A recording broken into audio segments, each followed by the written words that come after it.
special edition of New Voodoo Live, joined by Lee Jacobs, my partner in crime for most of these. He's our head of research analysis. And I'm very happy to welcome to this conversation somebody we brought on board when we are talking about new things, new capabilities, or newish capabilities for New Voodoo. It's Adam Perrick. He is our head media trader in the programmatic media space. Adam, what is a DSP? You bet, Mike. So a DSP in what we're talking about is a demand side platform. Demand being the buyers, the advertisers, agencies, brands that want to buy impressions. So basically, it's like a stock trading platform where you're accessing marketplaces and you're bidding on inventory, and you're also accessing targeting to help narrow down to specific audiences, specific stocks on a trading platform, specific audiences on a demand side platform. Is that basically it? Yeah, it's very correct. It is high speed trading. Whenever you pull up an ad supported website, each of those slots either has it goes under a set of rules, and if that's how the ad slots get filled through the various bids. And then, there's rules on the supply side, meaning the publishers, and there's rules on the demand side, aspires, like you said, to combine geography, audiences, prices, and placements all together so that when it's mutually agreed upon, that's when the transaction happens, and that's how an ad shows up. And this is basically an incomplete summary of the digital advertising marketplace. These are more the traditional online and mobile ad buckets. But at this point, you're helping us buy digital outdoor and connected TV. So it's really and games, right? It's a big, huge repository of different types of inventory that's available through a media trading platform called a DSP. Is that fair? Yeah, it's actually remarkable. So yeah, your audio ads, your digital out of home, any connected screen is an advertising opportunity that can be reached these days. And those frontiers are being pushed all the time. And Adam is on the buy side trying to get us the best deal. And he is guided by our research. Lee, we completed a massive consumer study about media habits in 2024, and we found some interesting things about ad attention and about what I guess we'd call conversion. Right. So we started out with a sample of over 3,000, over 3,200 people, 14 to 54 nationwide, and thinking about this in terms of media demos more than just the entire population. So across that 14 to 54 sample, you've got all the millennials, and you've got portions of Gen Z at the bottom and Gen X at the top. And as you said, Mike, we're in Q1, early Q1 2024, and we looked at 21 separate ad channels, and sadly, this will be the one place where DSP shows up used as we might think of it in the media space as digital streaming provider, Pandora, Apple Music, Amazon Music, and like that. So DSPs there, the purple column, are how often do you pay attention to things advertised through these channels? At the top of the scale is YouTube, 39%. It is the gorilla here. Google, text messaging, connected TV, OTT. DSPs, as I mentioned, smartphone apps, Facebook, TikTok, Amazon at 33%. Kind of, they're in the top half, but no better than top half. And then at the bottom, you've got Threads if they ever actually added ads, podcasts, X or Twitter, telemarketing, Snapchat, etc. But that's the top of the funnel. It's not. You have to get people's attention. And Right. then, of course, as you move people lower into the funnel to action, we're concerned forever and a day. Adam's concerned about optimizing for conversions. And this next slide, Lee, really is the key to how we prioritize action. Now, keep in mind, first of all, that the colors didn't move with the different platforms. Sadly, when we tried that, it became very complicated. So top of the scale here is Amazon. Bottom of the scale is text messaging. Now, the numerator here is the percentages who actually say that they've purchased either a good or service as a result of something that they've seen advertised in these different channels. And maybe not, and we've set an index at 100. That would be normal, would be typical. And not surprisingly, at the bottom of the scale is text messaging. It's hard to commit to a purchase right off of that. Connected TV, not so good. Telemarketing, not good. YouTube, great attention, but not good at converting to purchase. And at the top of the scale, at a 171, and anytime you're looking at an index, a number like 171 certainly got our attention. It's like, oh my God, of course, it's Amazon. You Almost can buy twice it as right- effective as average is what we're basically saying. About 70% more effective than average. Absolutely. Just monstrous. And of course, websites, emails, other things that aren't necessarily the huge drivers of attention, not like YouTube. But Adam, this is the space that you play in, right? The website, mobile apps, mobile online inventory, connected TVs, audio, as we talked about.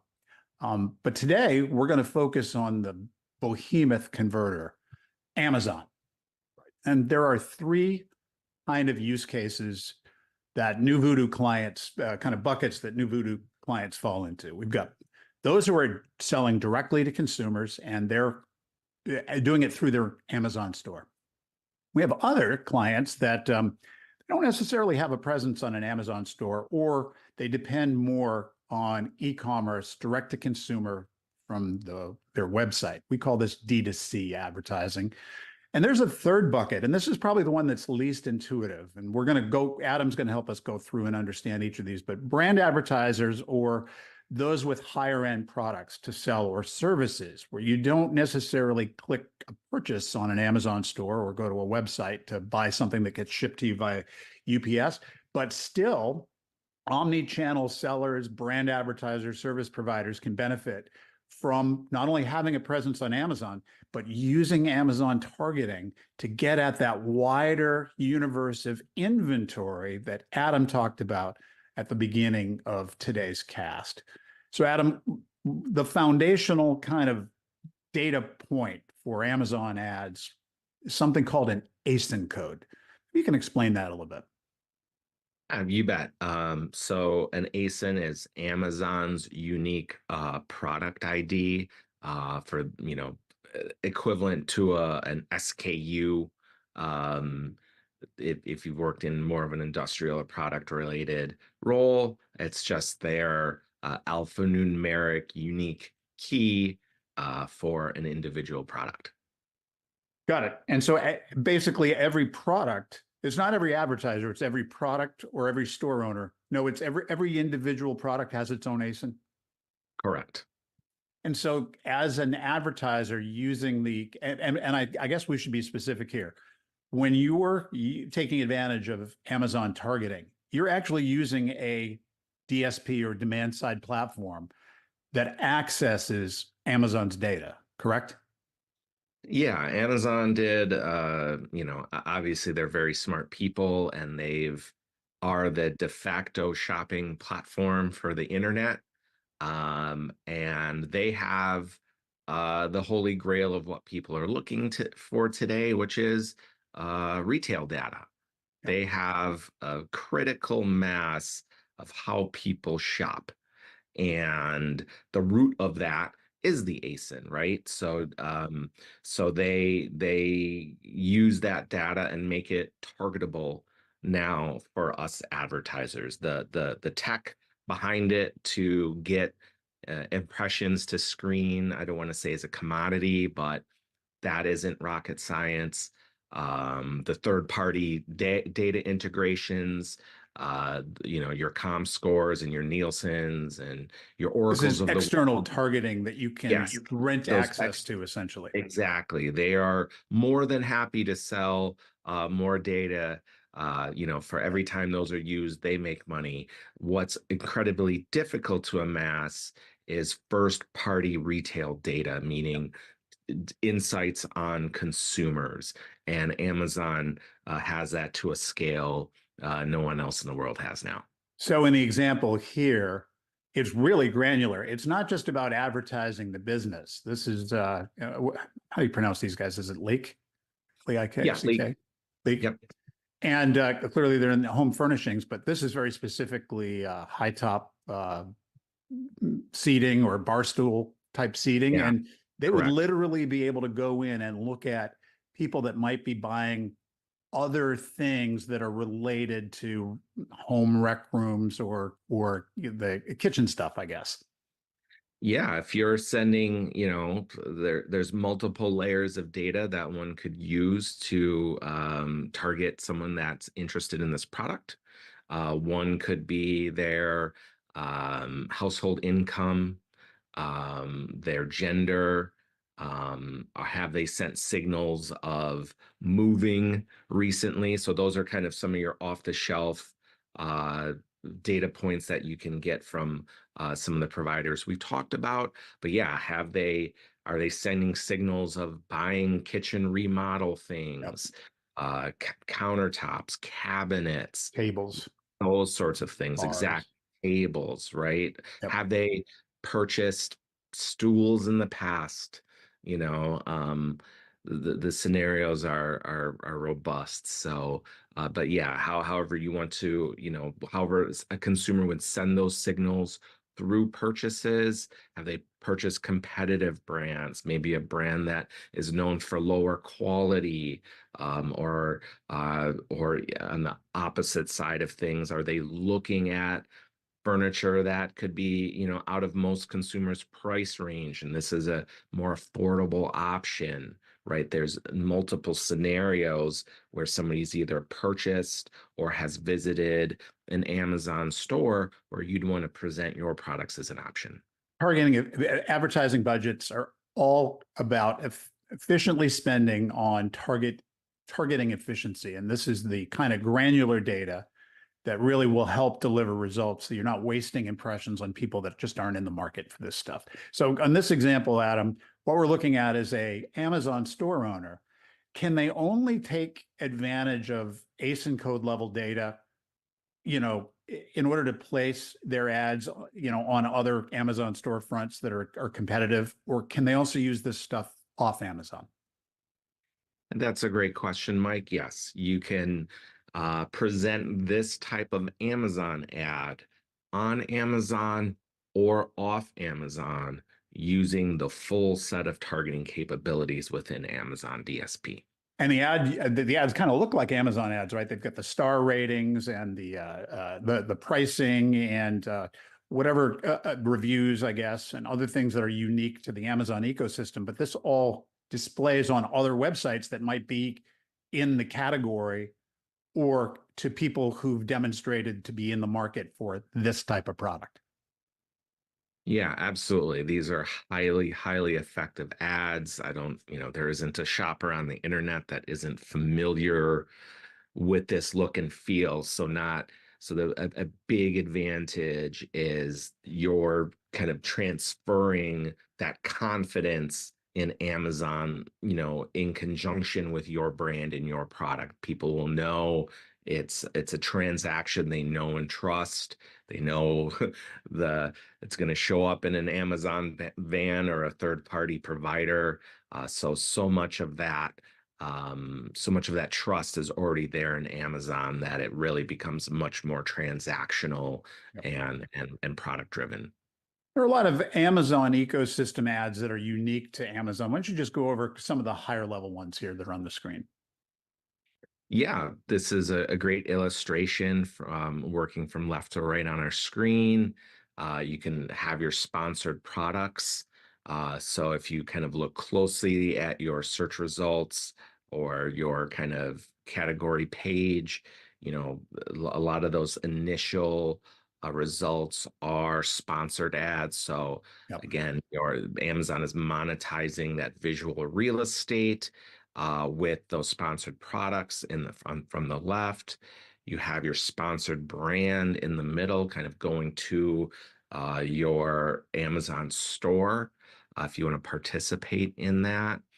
And then So these would promote the advertiser's store. The ones on the far left would promote the specific products. correct. Got it. Yeah. And then your sponsored display on the right, which is alternate products on a specific product page as well. And these are basically IAB standard type ads, this last bucket, I believe, or are these unique to Amazon? It's either or. Okay, So it's got it.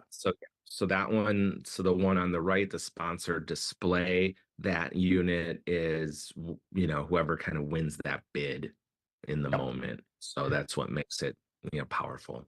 All right, so D2C advertisers, I think one of the myths here is that, okay, maybe you don't have an Amazon store. You can still show up granularly based on ASIN code within the Amazon ecosystem without necessarily having a product from a store to sell.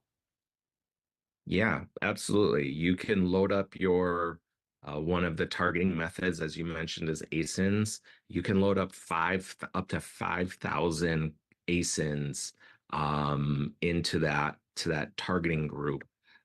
So if you have a close competitor, there's an 800-pound gorilla, there's just standard competitors, you can show directly against those products or folks that have looked at or purchased those products in the past and present your D2C brand to raise that awareness. So this is not a new Voodoo client. We should emphasize that. So we don't know this for sure, but this particular advertiser could have done the work you just talked about, literally identified 5,000 top Amazon products that would benefit from their batteries, just as an example.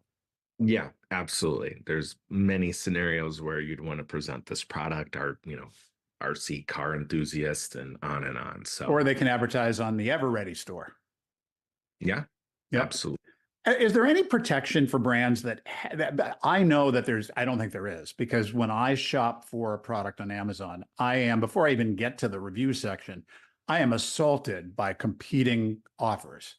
And so but advertisers, can they pay a price to block competitors? You may not know the answer. No. Nope. Yeah, this is Amazon's owned and operated, so they have full control. So, that's Amazon between, Store Direct and Amazon is a conflict that's been going on for some time. So you cannot participate, or you can with a bunch of asterisks. It's a neutral platform for those of us who come from media, which is a very competitive space, and it has been over the years. We used to fight over concerts and whether or not we were the presenting radio station, for example. But here in this case, it would be what we'd call a neutral show. All right, and then there's the third use case, and this is for, if you're selling cruises, cars, you're selling home repair services, you're doing something that doesn't require a click and a purchase, at least not directly. It's a longer sales cycle.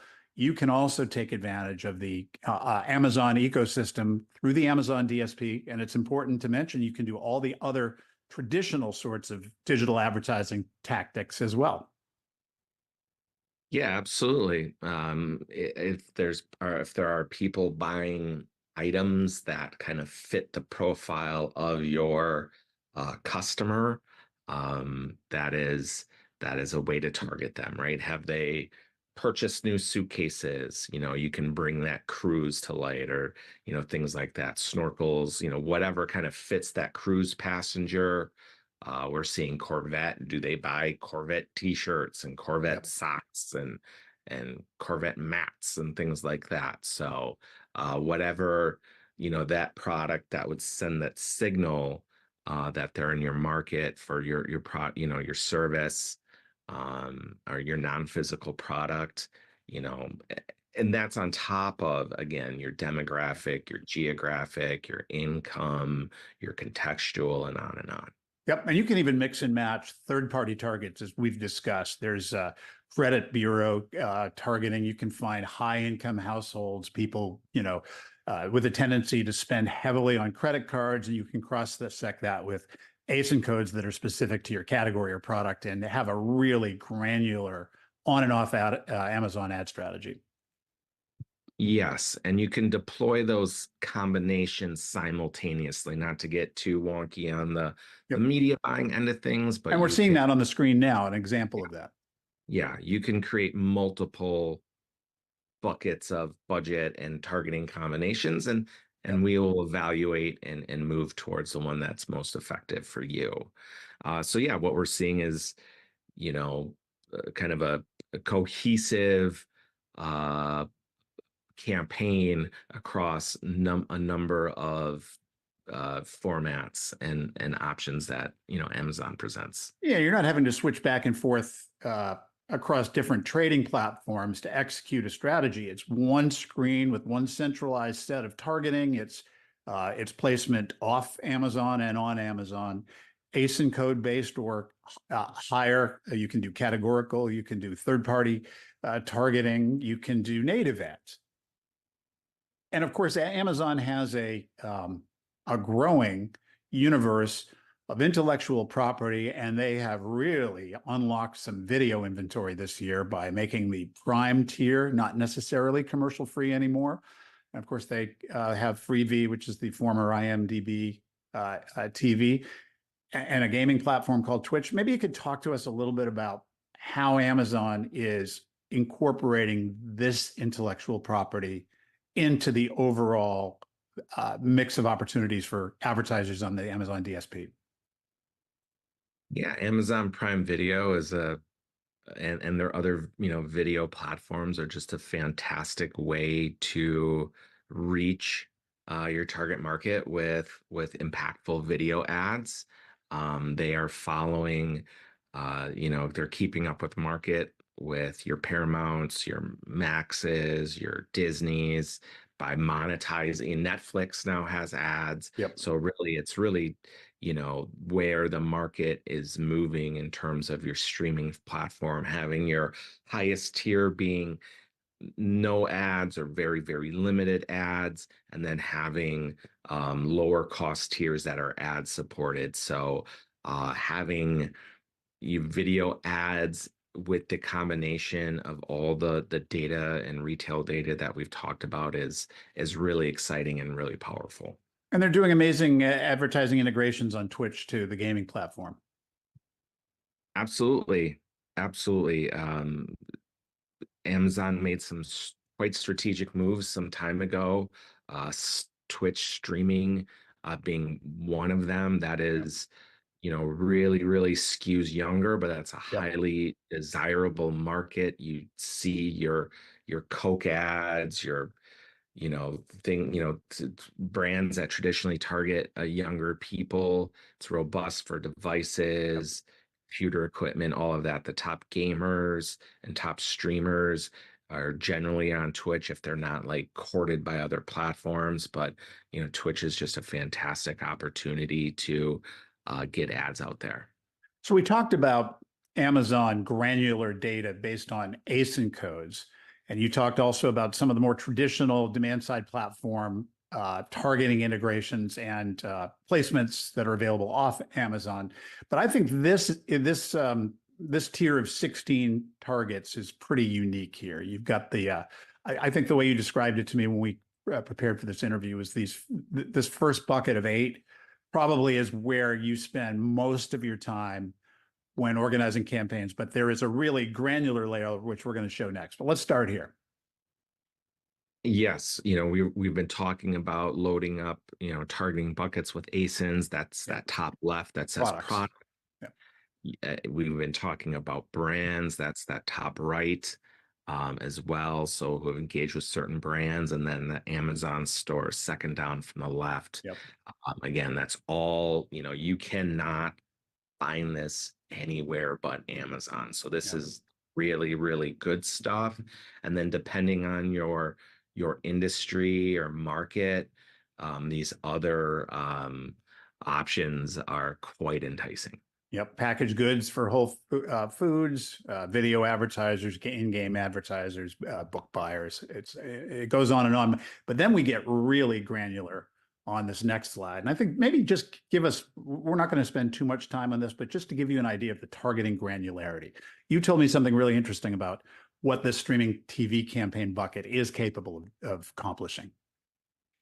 Yeah, the streaming TV campaigns and its kind of companion with audio and display, they all generally work the same way. So you've targeted, you've exposed, you are targeting users in market that were exposed to your ads through any one of those 4 mediums. Yep. And then you can follow up with either the same campaign, follow-up messaging, sequential messaging. Yep. So you have that kind of known quantity of they were exposed to ads. Now, what do you want to try to get them to do? Yep. So that's top and mid to bottom of the funnel. You make the brand or product relevant with the video ad at good frequency on their intellectual property. And I would imagine too, you can also, while you're using this targeting for streaming campaigns, you could also deploy connected TV campaigns on other properties besides Amazon as well. I'm just not sure you do it with this targeting. I think the CTV is really limited to Amazon. Yeah, If okay. you want to message with a video format, that's when you're going Yep. with your, pre-roll, mid-roll, post-roll, Yep. more out in the open market. So, But you have to have seen the commercial before you're yes. then presented the product in one scenario. Correct. So that's Yep. incredibly powerful to see in one ecosystem. And then if somebody's watching sports clips, news clips, just whatever short form content on ad supported websites, then you can, follow up with that same campaign or a follow-up message via video, display, or audio. And though the sunsetting of about the- cookies is once again delayed by Google, this is the kind of retargeting that's going to be the norm in a few years. Let's Yeah. let's show an example now of we kind of touched on this a little bit, but these are just a couple of 4 examples before we wrap up here. This is an advertiser that where you're using a combination of tools to target here, right? You're using ASINs, but then you're also using other layers that are available that are more traditional to demand side platforms. Yeah, this is ASINs plus contextual advertising around home remodeling. Yep. So now you have people that are looking at things that are in your product set, and then you're also, raising that relevance through the content that they're looking at in the moment as well. So really presenting them with options that are top of mind. So the blog article on Investopedia might be the advertiser's brand product might have been led there based on keywords that are associated with the content of the blog article. Yeah. And you're coupling that with ASIN codes to basically show people who are likely actively shopping for something like this cabinet set, who are also consuming content related to it in real time. Pretty amazing. Yeah, agreed. And this is just an example of being able to extend to other Amazon properties. I think before we communicated about this project, I didn't even know that Amazon owned IMDb. Yeah, they sure do. They sure do. They have a number of owned and operated that you can easily access through this platform. And we talked about this earlier. This is about extending your campaign into the Amazon ecosystem as well. So how does let's touch this OTT concept one last time, because there's a lot to learn about OTT, and by OTT we mean over the top, a fancy way of saying, connected TVs or TVs with set-top boxes that give you access to essentially cord-cutted TV stations, right? That run paid ads, or TV streaming brands that run paid ads. But there's a lot you can do with video purchases, whether it's on or off in Amazon intellectual property. Yeah, it's, a lot of people extend their viewing habits across multiple devices. That's what's so great about kind of signing in, and you can pick up a show, a series, a movie from one place to another. So, having that central targeting of that core user and being able to message them with video or display in that kind of video consumption context is just really powerful, and kind of you can create that cohesive ever-present ad campaign from one place. And it has multiple uses, as we've been talking about, in terms of upper, mid, and lower funnel. And let's not forget, thank you, Amazon Alexa, the audio capabilities of the Amazon ecosystem are fairly robust. Yeah, absolutely. Amazon has their own audio ecosystem. So um, whether it be podcasts, whether it be music, right? They were smart to get into hardware a long time ago, initially with your Kindle readers, and now with pretty much your standard set of home audio and video devices as well. So those are, especially the audio devices are just yet another um, audio, uh, delivery device to get audio ads out. Likely the subject of a whole nother video. That's a rabbit hole we could go down. So there's Yep. 3 use cases for Amazon. There's those with the Amazon store who are able to distribute Amazon-like ads that have that look and feel of Amazon, with user reviews and star ratings on and off Amazon. Brand advertisers and D2C advertisers that want to reach on and off Amazon, and then OTT advertising simplifies all of that because you're able to then connect video brand advertising with more transactional advertising, giving you the chance to unify a complete funnel strategy using one demand side platform without limiting yourself to one walled garden. You can go anywhere with the Amazon DSP. And Adam, how long have we been working together now? It's been what, 12 years? It's been a long time. Yeah, for quite some time, 10 to 12 years. Yep. We found Adam in the Midwest. He was working for another company, and I certainly recognized him as one of the smartest guys in the room. And we've enjoyed a very close relationship where he's become our head programmatic media trader. And you've got a team under you. It's not like you're doing all the work. You do a lot of the work. Yeah, correct. We have a team of buyers and account people, and my job is to keep the team running smoothly. And Adam, partner, is actually the architect of Clear Channel Outdoors digital ad strategy. And we're lucky enough to have not only access to very competent and capable out-of-home media buying, which can be neatly tied into what we've been talking about today, because there's a lot of brands that have brick and mortar and online strategies, and we can help tie those together. But Adam, your wife Andrea is also not only does she know how to do it, but she's an expert in the space. She built the space. Yeah, absolutely. She knows media buying and programmatic, and digital out of home is just another screen to her. So she's a big force on how we do things. And because Adam is joined at the hip with New Voodoo, he's available for high-level consultation about strategy.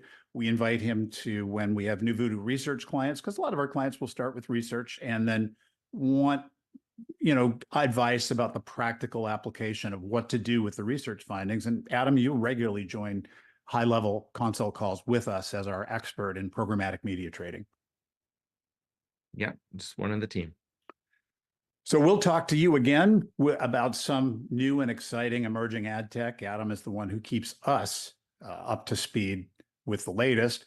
And if you're interested in learning more about how New Voodoo and Adam can combine resources to build an effective Amazon DSP-based ad strategy for you, feel free to reach us at tellmemore@newvoodoo.com.